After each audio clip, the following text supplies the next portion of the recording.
বিনা trophy নিয়ে পাকিস্তানকে trophy চোর বলা যেতেই পারে। ইন্ডিয়া অ্যাকচুয়ালি পাকিস্তানকে রোস্ট করে দিয়েছে। তার সাথে সাথে ইন্ডিয়া সারা বিশ্বের কাছে একটা মিসাল হয়ে থাকবে।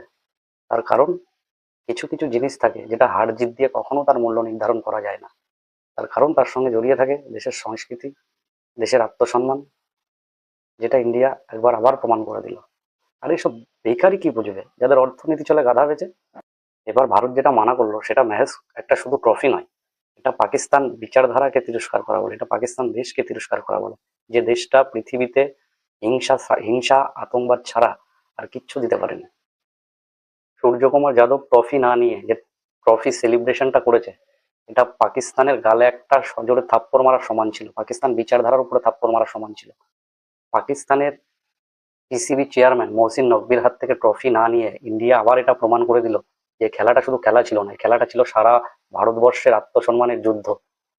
মহসিন নকভির হাত থেকে ট্রফি না নিয়ে ভারতবর্ষ আবার প্রমাণ করে দিল শুধু ক্রিকেট নয়, সমস্ত ফোরাম থেকে পাকিস্তানকে এইভাবেই বেইজ্জতি করবে, এক্সপোজ করবে। তো বন্ধুরা, আর বেশি কিছু বলবো না। আজকে আমাদের সব ভারতবাসীদের কাছে একটা গর্বের দিন। আমরা সবাই মিলে ইন্ডিয়ান ক্রিকেট টিমকে স্যালুট জানাই। জয় হিন্দ, বন্দে মাতরম, নমস্কার।